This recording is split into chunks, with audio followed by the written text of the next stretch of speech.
प्रजासत्ताक दिनानिमित्ताने जनजागृती नवयुग संस्था यांच्या वतीने कर्जत रायगड जिल्हा परिषद शाळा गौलवाडी या शाळेतील विद्यार्थ्यांना शैक्षणिक साहित्य व खाऊ वाटप करण्यात आले।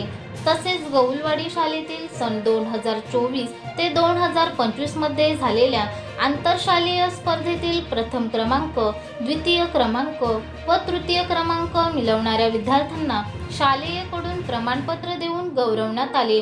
जनजागृती नवयुग संस्था यांच्या वतीने गेली अनेक वर्ष विविध सामाजिक उपक्रम राबवत असून गरजू विद्यार्थी आदिवासी वाड्यावस्तीवर लक्षवेधी काम करते आहे।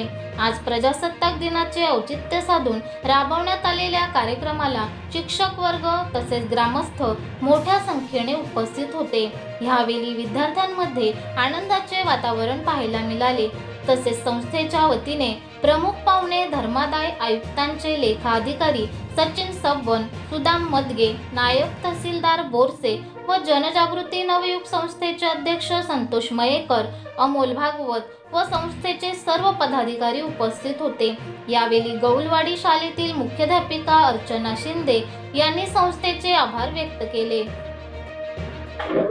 लोकजागृती नवनिर्माण संस्था यांनी आमच्या रायगड जिल्हा परिषद प्राथमिक शाळा गौलवाडी येथे येऊन आपल्या आदिवासी आणि दुर्गम भागातील विद्यार्थ्यांना वह्या वाटप, खाऊ वाटप हा कार्यक्रम राबवला। त्यांचे आमच्या रायगड जिल्हा परिषद शाळेच्या वतीने खूप खूप आभार।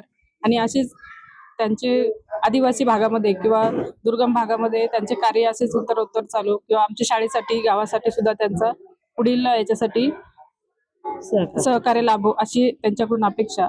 आणि त्यांचे सर्व पदाधिकारी त्यांचे सर्वांचे मनापासून आभार।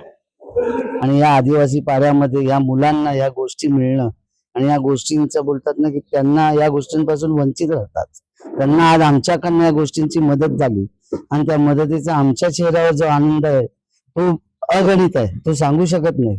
आणि त्याचं सर्व श्रेय आम्ही आमचे दत्तानाना आणि यांना देतो, कारण यांनी आमच्याकडे हा विषय संस्थेकडे मांडला, आमच्या भागवत साहेबांकडे, जे आमच्या संस्थेचे सचिव आहेत, की असा विषय आहे ह्या आदिवासी पाड्यातल्या मुलांना शैक्षणिक साहित्य तसेच खाऊ वाटप वगैरे करण्याचा त्यांचा मानस आहे।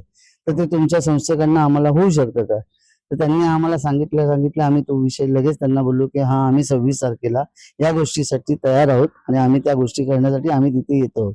आणि आम्ही त्या गोष्टी केल्या आणि त्या केल्यामुळे आम्हाला खूप आनंद झाला। म्हणजे आमची संस्था या गोष्टी करत असते, पण आदिवासी पाड्यामध्ये या गोष्टी करणं आणि या गोष्टीतून त्या मुलांच्या चेहऱ्यावरचा जो आनंद आहे तो बघून आम्हाला खूप आनंद झाला आणि भरूनही आलं की आमच्यामुळे आम्ही केलेली मदत कुठेतरी आज सार्थकी लागली।